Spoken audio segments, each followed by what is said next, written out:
Valdec, t'as débunké quoi, Valdec? Tes triangles, t'as abandonné il y a 3 semaines en disant ouais, ben, les triangles, je sais plus à quoi ça m'a mené.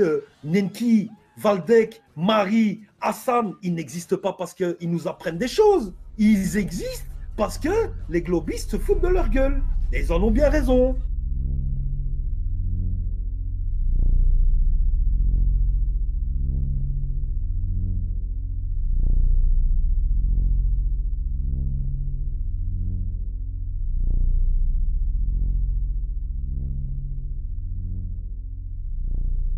Valdemar l'avait annoncé à grand renfort de tambours et de trompettes dans un commentaire posté sous une vidéo de Fred Havès. Entre Dunkerque et Londres, la terre est plate. On imaginait Valdemar enfourchant une moto pétaradante et fonçant, cheveux au vent, vers les horizons fous des plages de Dunkerque, Nikon P900 en bandoulière. Mais non.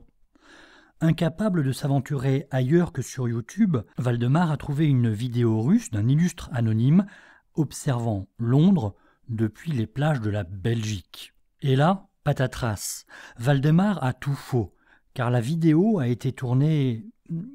Non, je ne dévoile pas le poteau rose tout de suite. Notre cher Valdemar commence par se tromper. Ce n'est pas Dunkerque que montre la copie d'écran de Google Maps, mais la presqu'île de Middelbourg, aux Pays-Bas.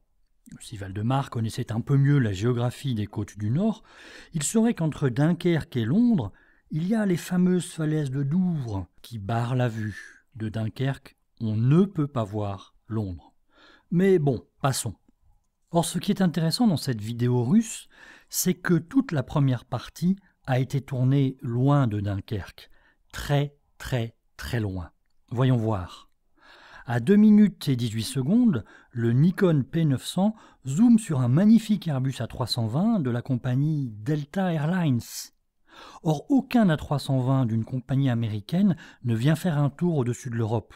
Pour cela, il faut un long courrier, ce que n'est pas l'A320. Delta Airlines dispose d'A330 et de Boeing 777, dont les silhouettes, vues de dessous, sont bien différentes. Un A320, c'est donc un vol intérieur ou un moyen courrier vers les Caraïbes.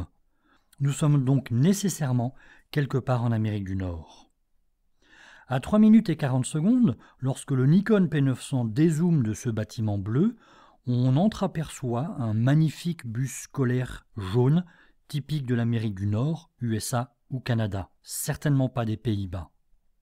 À 3 minutes et 1 seconde, un hélicoptère fait une apparition très fugace avec la mention US Coast Guard, les gardes-côtes américains. On est donc aux États-Unis et certainement pas aux Pays-Bas.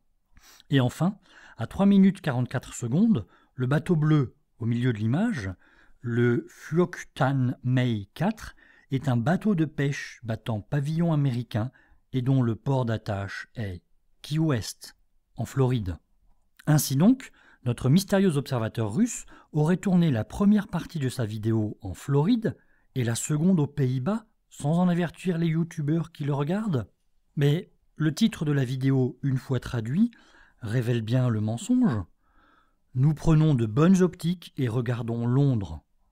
Il oublie de dire que pendant 4 minutes, ce sont les côtes de Floride que l'on regarde et non les côtes de l'Angleterre. Dans sa vidéo publiée ce matin, Vincent B a bien montré que les gratte-ciel visibles à l'horizon ne ressemblent pas à ceux de Londres. Il y a tout à parier que c'est Miami que l'on voit au loin, vu quelque part depuis les archipels des Keys. Comment c'est possible? Comment c'est possible? Une fois encore, au lieu d'aller observer par lui-même, Valdemar a laissé sa dissonance cognitive guider son choix. Et il s'est laissé berner par un grossier fake dont il n'a pas su déceler les indices. Donc finalement, il y a un problème intellectuel. Quant à Dunkerque, Valdemar montre une fois encore qu'il est d'une ignorance crasse. Dunkerque est en effet le point de départ du méridien de Paris, grâce auquel on a mesuré la forme sphérique de la Terre au XVIIe et XVIIIe siècle. Et en 1787, les astronomes français et anglais ont collaboré pour relier géométriquement les observatoires de Paris et de Greenwich en mesurant la sphéricité de la Terre à travers la Manche. Bon, allez, je vous laisse. Je dois finir une autre vidéo sur l'ahurissant mais très révélateur poisson d'avril de Val-des-Mares.